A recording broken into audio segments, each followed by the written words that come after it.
Mark Feehily, good morning to you. How are you doing, Ryan? You right? Nice to have you on the show this morning. That's good to be on. You're on to talk about something that is utterly un-Westlife related, thankfully, and for a change, because this is a very serious business you're on about. When did you first, even as a child, realise that it wasn't normal at school? Well, I mean, I suppose for me, I grew up in the countryside and just outside Sligo or whatever, so my primary school was quite, it was really lovely, and I kind of can't really think of any bad experience about it at all. You know?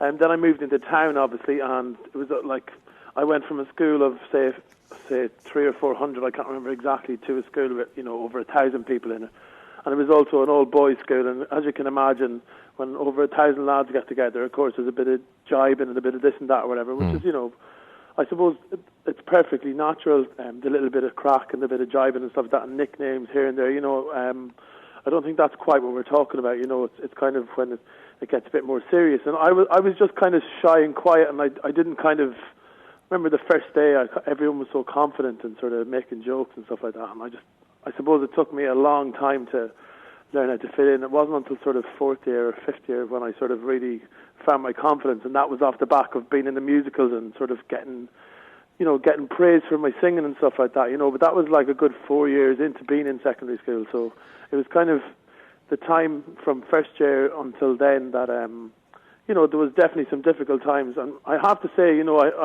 I have experienced bullying. I'm sure there's people out there that get it a lot worse than I did, and people that don't get it as much or whatever, but I'm somewhere in there in the middle, and I've definitely experienced it, so that's why I'm so passionate about this project, because now looking back, thinking about what kids are going through, and thinking about the fact that it still happens every day.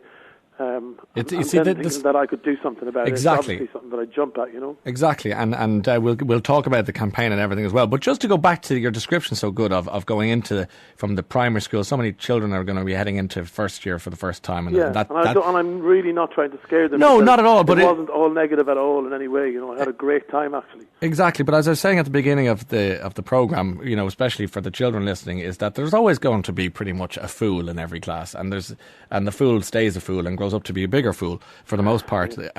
What were you getting? What grief were you getting?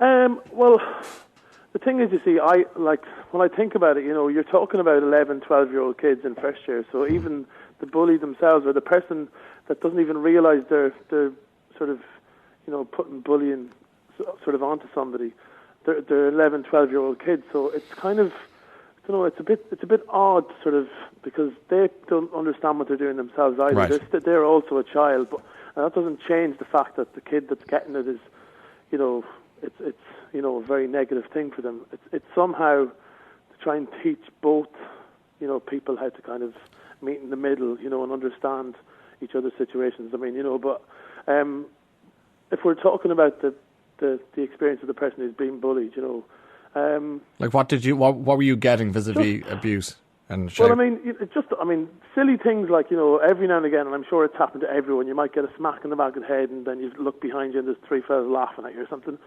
But when you're very quiet and when you don't turn around and go, hey, F off or whatever, you don't stand up for yourself, then they realise that actually we can do that to him as much as we like, and, we don't get in any trouble at all for it, And when people pick up on that, I think especially, kids, they pick up on that, and basically it kind of becomes a joke for them, and then all of a sudden it kind of gets out of hand, and it might happen once every few days, or then it starts happening every day, and then all of a sudden they get such a kick out of it that they might follow you to the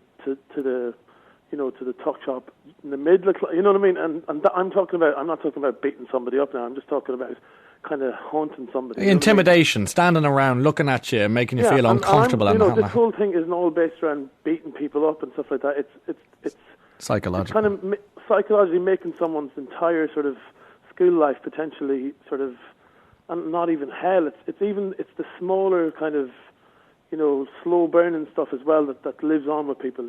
It kind of affects people's social skills, and it affects their confidence, their self-esteem, and it can change their high school or their secondary school experience, and then that can change how they go forward to college and jobs. Exactly. And I mean, it really does live on into their life, you know. Did you when you were being kind of followed around and slapped, the back of the head, as you say, it's kind of that low grade but very damaging sort of well, it just really pushes you right down, you know. Like, I mean, you just really you're like, it's not like you're getting black and blue or whatever, you know, beaten or whatever. But it does kind of, you just really deeply want it to stop, you know, and you just feel like, you know, and you can't feel like you turn around and say it to your friend, because your friend would be afraid to say it to them as well, or, you know, you don't want to kind of just tell anyone. I don't know, you know, it's the nature of the whole thing, and the problem that I suppose the people in, say, ISPCC have, and everyone that tries to help a kid in that situation, is that the kid will never tell anyone, you know. Who did you tell?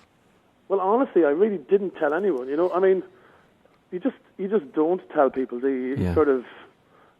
You just hope that the next day it won't happen, and then, you know, it kind of does. And I don't know. Would you be in one of those kids at the time, Mark, who would have got a pain in the stomach on a Sunday night? No.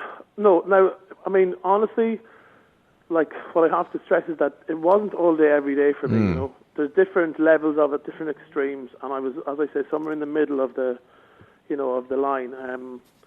But there was times later on in school when sort of more specific incidents happened, that I definitely had the butterflies in my stomach. You know, kind of later on in school, there was a couple of times where, as I don't know if the saying goes all around Ireland, but people were after me in school. You know, and that was kind of much more scary, and I kind of, you know, didn't even want to go to school, and I used to sneak around from class to class using sort of alternative routes, and, you know, I kind of, you know, almost didn't go to some classes, and I just hide like somewhere in the school or whatever, you know, because I might have known that they were sort of in a class next door, that, you know, to that particular class or whatever, and that honestly was one of the worst experiences of my life. You know, it was terrible. I just didn't want to be in school. I kind of completely disrupted everything. You're told the world you were gay, you know, X amount of years ago. What age do you think you realised you were gay, or you knew you were gay? Well, it certainly wasn't any time in secondary school that I knew anything, you know.